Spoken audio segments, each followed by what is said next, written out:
ازيكم يا شباب؟ عاملين ايه؟ يا رب تكونوا بخير في فيديو جديد. الفيديو النهارده هو الفيديو الثالث ان شاء الله في الانزاين. هو ده هيكون مفترق الطرق للشباب اللي داخله الكورس عشان شغل الجامعات. الكورس هينزل لكم فيديو الثالث دوت هيكون حاجه ليكم، والفيديو الثالث الشباب الباقيين اللي عايزين شغل المدرسين هيكون حاجه تانية. يعني الفيديو ده هو فيديو الثالث لشغل المدرسين. تمام، فزي ما انا قلت لكم يا شباب من شويه، ده النهارده الفيديو هيكون مفترق الطرق. انت نازل لك فيديو ثالث حاجه وهو نازل له فيديو ثالث حاجه. المهم ان انتوا كلكم كده كده الفيديو الثالث دوت، سواء انت اتفرجت عليه مدرسين او كده كده اسمه ده شغل جامعات. في الحالتين انت كده كده هتكمل باقي الفيديوهات دي، فما تقلقش. يعني انت كده كده الفيديو ده هتشوفه ان شاء الله يا قبل ده يا اما بعد ده، مش هتفرق معاك، انت في الحالتين هتشوف الفيديوهين كده كده. تمام. طيب، عشان ما اطولش عليك اكتر من كده، معلش بقى اظن الفيديو ده تاني مره هيتسجل، وحسبي الله ونعم الوكيل في برنامج التسجيل بجد، لان انا كنت خلصت الشغل فعليا. تمام، اللي انا كنت بجي اشرحه، وفعليا عملت له فايل وشرحته ونفذته ان ديزاين كمان. فللاسف هرجع اعيد الشغل من تاني. فمعلش لو لقيت عزيمتي قليله شويه، لان انا محبط من جوه، لأن انا زعلت قوي على الحوار ده.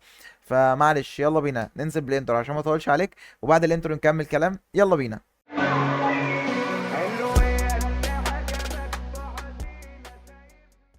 طيب يا شباب، ورجعنا بعد الانترو. معلش بقى لو لقيت عزيمتي قليله شويه، لان الشغل انا لسه مخلصه ما بقاليش 34 دقيقه. فحرام قوي ان انا هرجع اعيد كل الكلام ده تاني. انا كنت مصور حوالي ساعه ونص، فما اعرفش الساعه ونص راحوا فين. فمعلش استحملني بقى لو لقيتني ايه، يعني مخنوق شويه وانا بصور. تمام. طيب احنا النهارده هنتكلم عن ايه؟ هنتكلم عن مذكره عميل بعتها لنا في الكورس البرايفت اللي معانا. قال لنا ان هو عايز يطلع نفس الشغل ده، وعايز يعرف الشغل ده اتعمل ازاي. مفيش اي مشكله خالص، الشغل بسيط جدا وسهل. انت بيغرك الشكل لان الشغل النهائي شكله جميل، لكن انت لما تشوف تنفيذ الشغل ده هتلاقي تنفيذ الشغل ده حاجه من البسيطه خالص انك تعملها. طيب، عشان ما نطولش كتير يلا بينا ندخل في الشرح. اول حاجه هنبقى محتاجين الفوتوشوب عشان نجهز الغلاف والماستر الخارجي. الغلاف والماستر الخارجي بيتجهزوا على ورق اي 4، اتكلمنا على النقطه ديت، وهنبدا ندخل جوه الورقه الاي 4 بتاعتنا، نكريت الفايل، ونبدا نعمل معانا كالاتي. اول حاجه الفيو النيو جايد لاي اوت، اللي هو مسافه الامان النص سنتي. تمام. بعد كده هنيجي نبص على الصوره بتاعتنا وناخد بالنا من النقطه ان هنا في قارات. تمام، وفي عندنا الباك جراوند اللي هي عامله زي النويز شويه ديت. طيب انا هاجي اكتب هنا كده، هدخل معايا على فري بيك واكتب معايا، يا اما هكتب حاجتين، يا اما بيبر افكت بيبر تكستشر او نويز تكستشر. تمام، هكتب معايا هنا كده كلمه نويز. تمام، تكستشر. تمام اهيت بالمنظر ده، وابدا اعمل سيرش. هيظهر لي الاشكال اللي انت شايفها قدامك دي، ممكن اخد اي واحده فيهم. على الباك جراوند البيضه هيبقى شكلها كويس. انا بالنسبه لي الشغل اللي انا اشتغلت بيبر تكستشر، فهاجي على النويز دي اغيرها واخليها بيبر. الحالتين هيدوك نفس الاشكال، تقدر تاخد الشكل اللي انت عايزه منهم. تمام. طبعا انا كده كده كان نفسي ان انا اقول لك ان احنا نحملهم سوا، بس انا حملتهم بقى على اساس ان انا كنت مصور. تمام، فهناخد الشكل بتاعنا بتاع الباك جراوند ونحطه تاني ونشتغل عليه تاني، للاسف يعني. ونبدا نزوم الشكل بتاعنا ونقفله على قد الورقه بالظبط. تمام. بعد كده لو خدت بالك، تعال نبص مع بعض، هتكتشف ان في الورقه من تحت معمول زي فكره حته سودا كده تحت. دي معموله ازاي؟ دي معموله بالجريدينت. هدخل معايا على الفوتوشوب واجي اعمل لاير فاضيه، واقف على جريدينت، هتلاقي الجريدينت معاك هنا كده، واختار الجريدينت بتاع بيزك واختاره اللي هو اسود وشفاف، واجي اختار معايا الكلر هنا اخليه اسود وشفاف. تمام، عشان يبقى مديني من ناحيتين اللون اسود وشفاف. واجي معايا اعمل الايفكت بتاعي على حته بسيطه كده جوه تحت في قلب الايفكت من تحت، واجي اديله الاوباستي بتاعته 70% عشان يبقى شكلها خفيف مش تقيل. طيب تعال نبص مع بعض، الغلاف ده متكون من ايه؟ هتلاقي كلمه جيوغرافي ومكتوب 2023 و2022 وكل الكلام ده. تعال نشتغل واحده واحده. اول حاجه جيوغرافي، لو خدت بالك تكتشف ان في ريكتانجل معمول بشكل طولي بالمنظر دوت، واخد كلر ازرق غامق. تمام، اللي هي درجه الازرق ديت، وهتلاقيه مكتوب عليه كلمة جيوغرافي. هاجي انا اقوم كاتب هنا كده كلمة جيوغرافي. تمام، بالمنظر دوت. ثواني يحمل بس الجهاز معانا، واجي اكتب هنا كده جيو. تمام، جرافي. وانا كده كده كمني كنت لسه اصلا بكتب الكلمة دي، فالفونت موجود معايا. فالفونت كده كده هتلاقيه معاك من قلب الداتا اللي انت اشتريتها في قلب المكتبة. لو ما اشتريتش المكتبة، ما تنساش وانت خارج من الكورس تاخد المكتبة معاك، لان سعرها رمزي جدا اصلا. تمام، وفيها كمية داتا كتير، فافضل لك انك تاخد المكتبة عشان هتفرق معاك جامد جدا. المكتبة 60 جيجا، وقلنا سعرها لطلاب الكورس. تمام، الاند ديزاين المكتبه كلها على بعضها 60 جيجا. طيب، وسعر المكتبه عشان تبقى عارف من دلوقتي، سعر المكتبه للطلاب الجدد عامله 600 جنيه. تمام، بدلا من 1000 جنيه. السعر ده للطلاب الجدد فقط، يعني عرض معمول عشانهم بس مش اكتر. تمام، لكن سعر المكتبه الاصلي هو 1000 جنيه، لان حجمها 60 جيجا وفيها كميه فونتات، الفونت الواحد فيها سعره معدي 400 جنيه. طيب، يلا بينا نكمل يلا بينا نكمل. عملنا اول حاجه الجيوغرافي بتاعتنا. تعال نبص ايه اللي مكتوب تاني. 2022 2023. ناخد الفونت بتاعنا ونكتب 2022 ونعمل سلاش 2023 ونيجي على الكالر بتاعنا نخليه اسود غامق او اللي هو يعني داخل على الرمادي شويه، ما بين الاسود وما بين الرمادي، واختار فونت يكون زي ده كده. انا طبعا مختاره قبل كده، فانت هتلاقيه برده في المكتبه تمام، او في الفونتات اللي موجوده على مواقع الفونتات اللي احنا اتكلمنا عليها. واخد الفونت بتاعي احطه فوق التكست بالمنظر ده، وممكن اديله بقى نفس لون الفريم زي ما هو عامل عشان هو عامل الحركه دي تمام. وابدا اجي هنا كده خلاص انا ظبطت التاريخ بتاعي. ايه اللي معمول عندي تاني؟ معمول عندي اسم المدرس وفكره الجمعه ديت اللي انا عارف ان انت بتفكر وبتقول اتعملت ازاي. هاجي هنا معايا بالتكست واكتب كلمه جمعه عادي جدا تمام. وطبعا هختار التكست المناسب. انا مثلا ممكن اعتمد التكست ده عادي، مش ما فيهوش اي مشكله بالنسبه لي، او ممكن نغيره بقى عشان احس ان انا بعمل حاجه جديده مش اكتر والله. نحط التكست دوت تمام بالنسبه لنا، ونيجي نكبر السايز بتاعه بالمنظر اللي انت شايفه دوت اهوت، واكبره ممكن شويه كمان. هاجي هنا عشان اعمل الايفكت الاو اللي هو عامله ده، هعمل ماسك على كلمه جمعه وابدا اجيب الاريزر تول وامسح حرف الاو. هتقول لي طب يا باشمهندس انت ليه ما مسحتوش وسبت مكانه فاضي بالفكره انت تمسح التكست نفسه؟ هقول لك لا، عشان عايز اخد نفس السايز بالظبط بنفس التوسيعه بتاعه الحرف بالظبط تمام.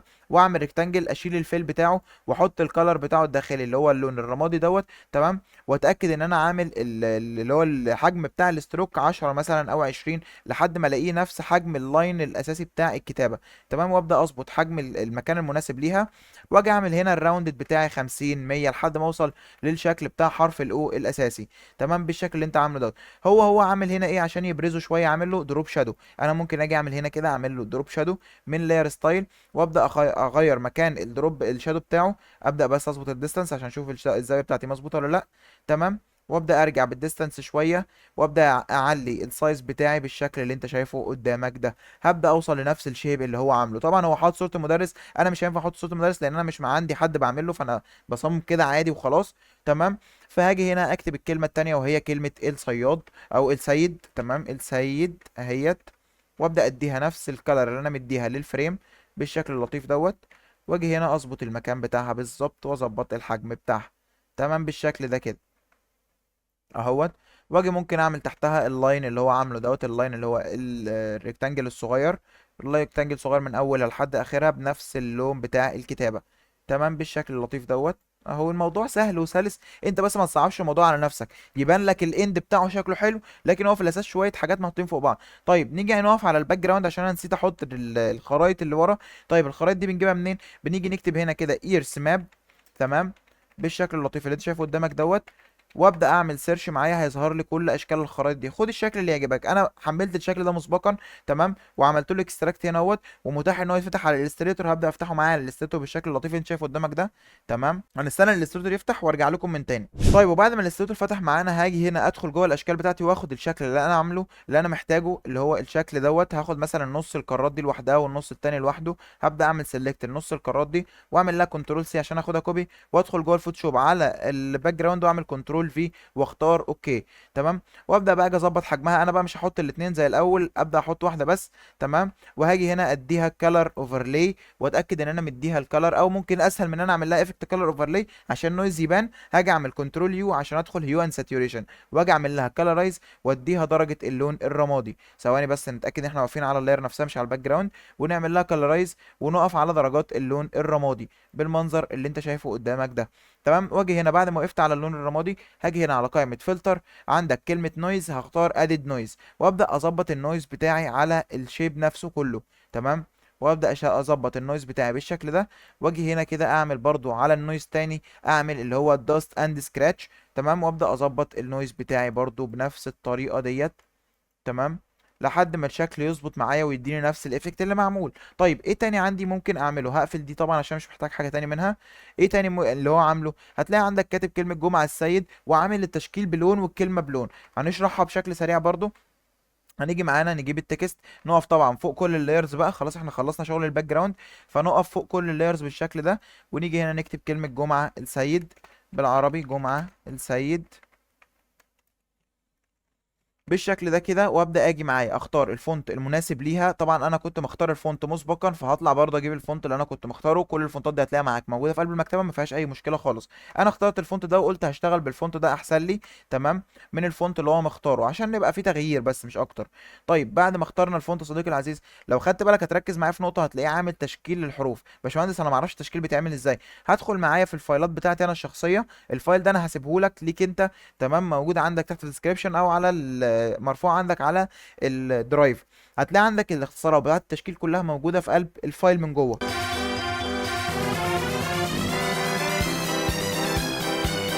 ازيك يا شباب، معلش نكمل كلامنا، لان الحكومه طبعا عملت الواجب معانا، وشكرا يا مصر. الكهرباء والنت قطعوا مع بعض، يعني مش واحده بس، الاتنين قطعوا. فمعلش الفيديو ده هنكمله دلوقتي. طبعا احنا كنا واقفين امبارح وبنتكلم عن فكره احنا ازاي نعمل التشكيل، وجينا اتكلمنا عن فايل التشكيل اللي احنا قلنا عليه، هتلاقيني مسلمه لك ان شاء الله باذن الله. طيب نجيب الفايل مع بعضينا بحيث ان احنا ايه نشتغل بيه زي ما احنا اتفقنا. ده كده الفايل اللي مكتوب فيه كلمه التشكيل، اختصار التشكيل.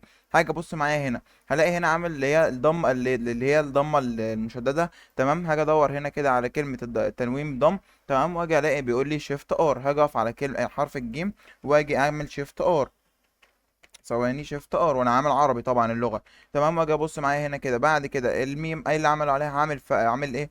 الميم معلهاش اي تشكيل. بعد كده جه على عين عمل فتحه، الفتحه من دبليو شيفت كيو، تمام. والتنوين اللي هي الشده اللي عليها، الشده كانت شيفت وحرف الزال تقريبا بالظبط كده، تمام. وهاجي معايا بعد كده برضو شيفت وحرف الكيو عشان اعمل الفتحه اللي على الت. واجي معايا بعد كده السين برضو نفس الحكايه، شيفت وحرف الكيو، تمام، اهي بنفس الحكايه. واجي على اليه، عليها شدة شيفت وزال، وعليها كسرة، الكسرة كانت شيفت وار، تمام. لا الكسرة كانت ايه؟ ثواني نشوف الكسرة. الكسرة كانت شيفت وايه، تمام. نيجي هنا كده نعمل شيفت وايه، بس كده بالظبط. ونيجي بعد كده حرف الدال عليه اي تشكيل، عليه فتحة شيفت وكيو. بس كده كده يا باشا انا عملت التشكيل بتاعي. ركز معايا في اللي جاي بقى ده. انا عايز اخلي التشكيل يا باشمهندس بلون والكلمه بلون. اعمل ايه؟ هاجي اعمل اول حاجه كليك يمين على اللاير واعمل ريستلايز تايب. ريستلايز تايب ليه؟ عشان احولها من لاير كتابه للاير صوره عادي جدا، ماشي. واجي هنا اقف على التكست بتاعي واعمل معايا سيلكشن، اجيب السيلكشن تول واعمل سيلكت للتشكيل بتاعي اللي انا عايز اقصه كله، واعمل كليك يمين واعمل لاير فيا كات، مش فيا كوبي، ركز في الكلام ده، فيا كات. واقف تاني اكمل باقي التشكيل بتاعي لاير فيا كات برضو بنفس الطريقه. وكل مره اتاكد ان انا واقف على اللاير الاصليه وانا بعمل كلمه لاير فيا كات، تمام. ولاير فيا كات امسك الثلاث لايرات اللي انا قصتهم دول واعملهم كونفرت تو سمارت اوبجكت، واجي دبل كليك عليهم وادخل في كلر اوفرلاي واديهم الدرجه الثانيه، اللون الثاني اللي انا شغال بيه واللي هو لون الاورنج. ثواني عشان انا مش لسه ما دخلتش لون الاورنج، فهدرجه دلوقتي مع نفسي، تمام. ببساطه خالص ده اللون التاني اللي انا هعتمده معايا اللي هو درجات الاورنج، تمام. ممكن انا اجي اعمل كده واجي اغمق اللون سيكا اهو بالشكل اللطيف اللي انت شايفه قدامك ده. كده يا باشا ايه اللي انا عملته؟ انا عملت التنوين لوحده والكلمه لوحدها، وابدا اجي اظبط حجمهم الاثنين واحطهم في المكان المناسب، تمام. هنيجي نبص معانا هنلاقي في لاينات اورنج نازله من فوق ومن تحت. هاجي اعمل ريكتانجل هنا كده، تمام، بسيط خالص، واخلي الكلر بتاعه اورنج، درجه من درجات الاورنج اللي انا اشتغلت بيها اهيت. واخد نفس الريكتانجل ده اكرره فوق، بس يبقى فوق حرف الايه بالظبط، لان هو عمل كده خلاها على حرف الايه بالظبط نازل عليها. واجي هنا كده، تمام، ثواني بالظبط كده، وابدا اسحب واتاكد ان انا منزل ريكتانجل تحت كلمه جمعه، عشان يبقى يا باشا الفوق اللي هي الريكتانجل تحت منها، تمام. هتيجي تقول لي يا باشمهندس طب تعالى بقى نبص بص، هو عامل هنا حواف كده، تمام، في الاربع اتجاهات. اعملها ازاي؟ بخطوه واحده، بخطوه واحده بالظبط. هاجي اعمل ريكتانجل معايا بعرض الورقه عند الحل عند المسافات الامان بالظبط، بعرض مسافات الامان، واشيل الكلر بتاعها واحط لها استروك باللون الاسود اللي هو قالب على اسود، مش اسود بس، يعني الدرجه اللي هو ما بين الرمادي والاسود. واختار الاستروك بتاعي يكون مثلا 10 15 بكسل هكذا لحد ما اوصل للشكل اللي انا عايزه مناسب.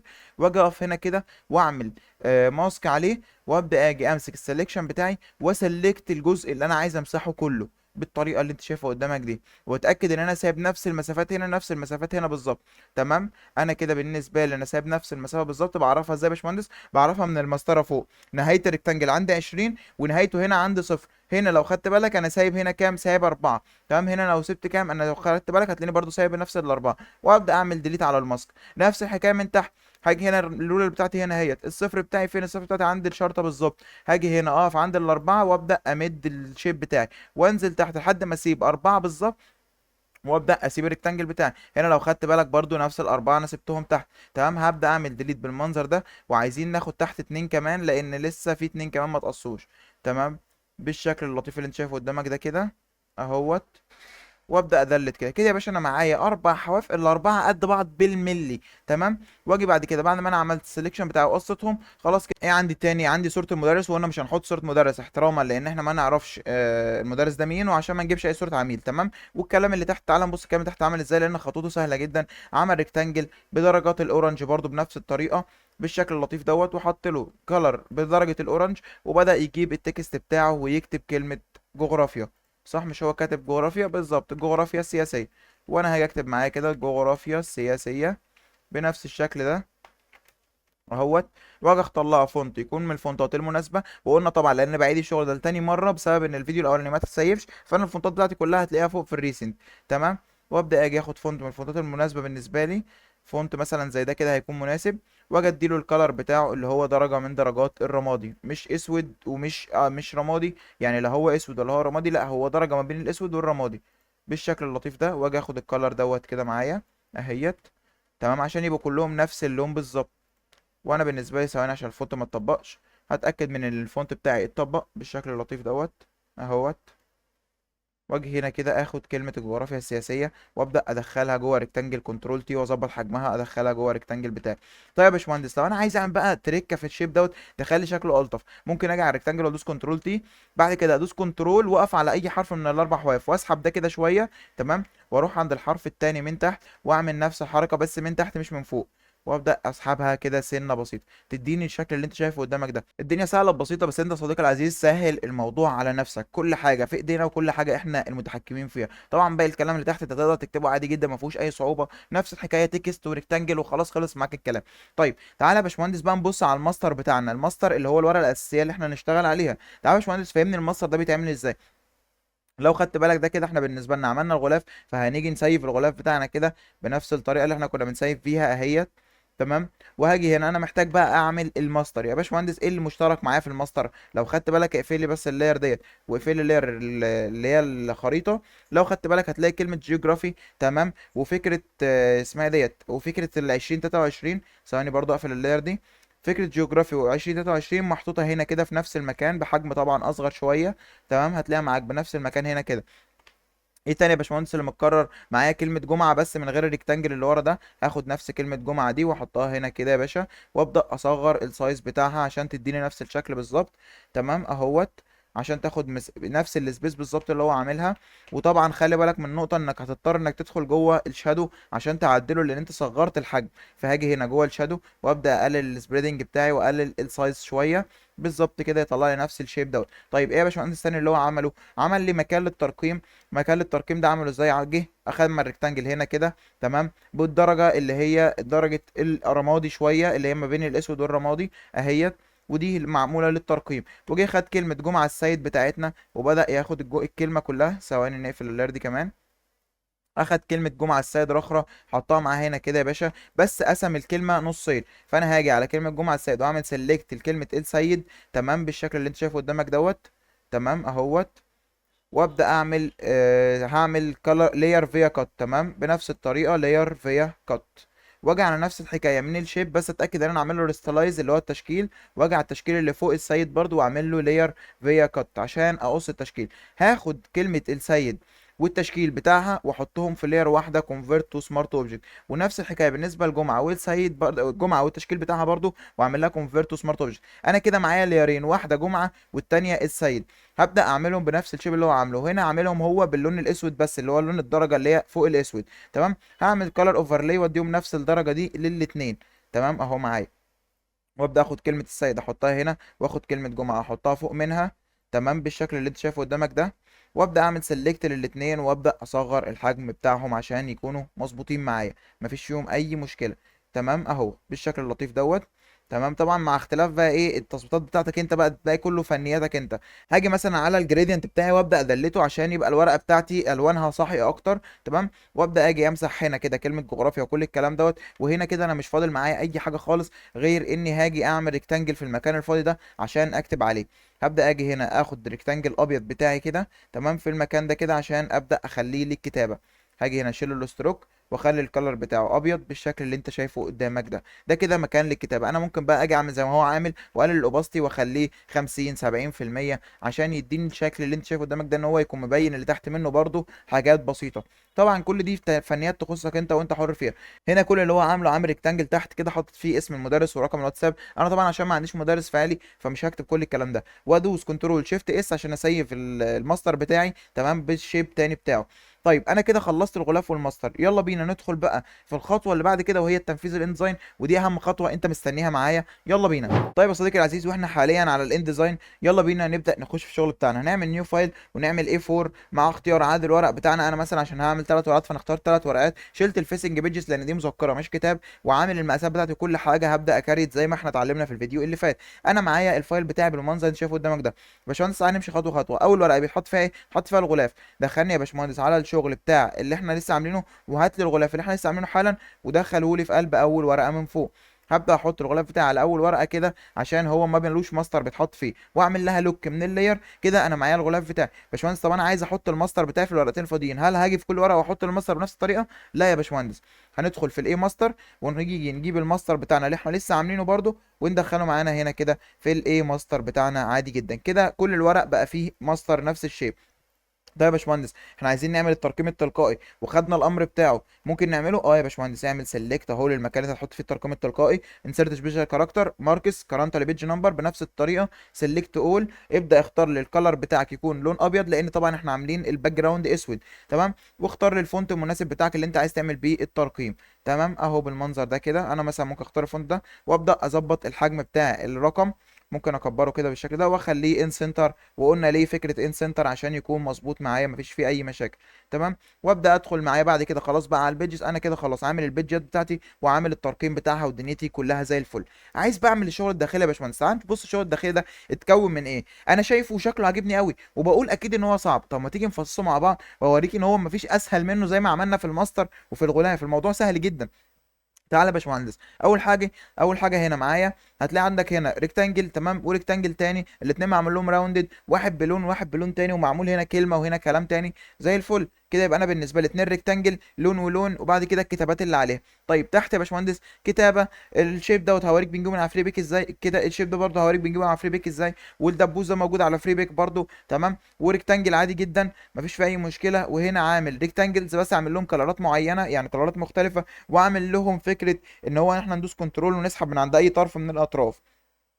الموضوع سهل وبسيط. حتى دي ممكن اخليك كمان تجيبها جاهزه ما تعملهاش تمام. كل الشغل ده هو مجرد ريكتانجلز مش اكتر، يعني ريكتانجلز بس تنسيق كلام بشكل كويس.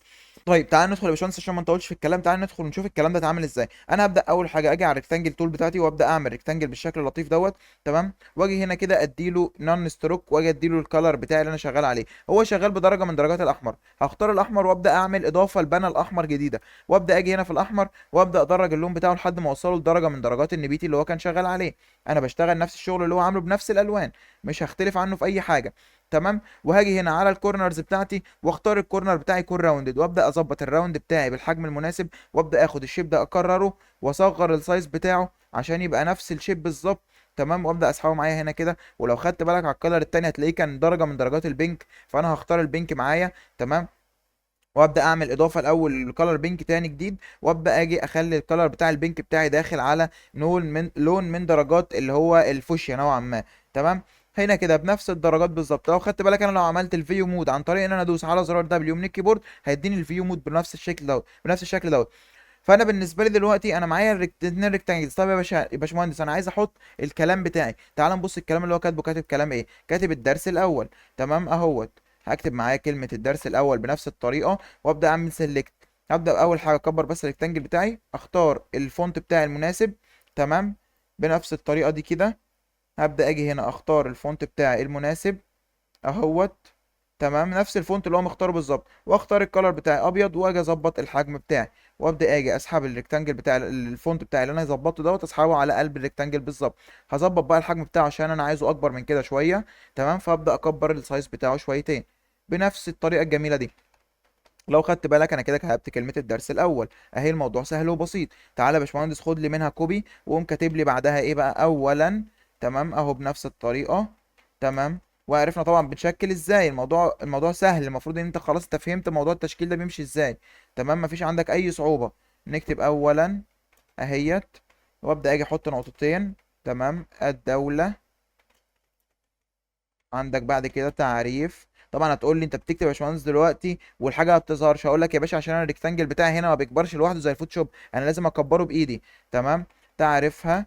وبعد تعرفها عندك وانواعها بنفس الطريقه دي، واجي اظبط السايز بتاعها، اصغر السايز شويه. تمام، بنفس الطريقه الجميله دي، واختار فونت تاني غير الفونت ده عشان يديني نفس الشيب بالظبط. ممكن فونت زي ده كده هيكون كويس. وابدا اجي اظبط السايز بتاعي والتدريج بتاع الكلام بتاعي في قلب الريكتانجل. اهوت يا صديقي العزيز، انا بالنسبه لي كده خلصت اول شيب معايا اللي انت شايفه هناك. شكله جميل ويغرك ان هو بص تعبان فيه، وهو الكلام كله ما ياخدش 3 ثواني بالظبط تنفيذ. طيب يا باشمهندس، اول حاجه معموله هنا الاشكال دي، قبل اي حاجه اجيبهم منين؟ هدخل معايا على فريبيك زي ما انا فاتح فريبيك كده، ماشي، وهكتب معايا اول حاجه كلمه تكست بوكس. تمام، دي اول شيب، واكتب كلمه بوكس بالمنظر ده. هيبدا يظهر معايا كده اشكال كتير جدا للتكست بوكس بتاعي. اهم حاجه وتاخد بالك منها ان كلهم بيتفتحوا على الستريتور، مش بيتفتحوا على فوتوشوب ولا بيتفتحوا على انديزاين، بيتفتحوا الستريشنز بس. فلازم يكون عندك الستريتور على الجهاز، وطبعا انت عارف بتسطب البرامج ازاي، عيش دنيتك. تمام، هبدا ادور معايا وابدا اجيب الاشكال اللي انا تعجبني، وابدا اخد الشيب اللي انا عايزه واشتغل عليه زي الاشكال دي كده. تمام، زي الاشكال ديت، اي شكل انت محتاجه خد اشتغل عليه. وفي اشكال اهي برضو نفس الحكايه، كل الاشكال عندك انت عيش براحتك. تمام، انا طبعا هقف في الفيديو لحد هنا، مش هكمل باقي الكتابات ديت الا الفيديو الجاي ان شاء الله، عشان ما اطولش عليك وعشان ما تعبكش معايا. بس هنكتفي بهذا القدر لحد النهارده يا شباب. اتمنى تكونوا استفدتوا من الفيديو، وان شاء الله ان شاء الله باذن الله الفيديو الجاي هينزل بكره. اشوفكم على خير، سلام.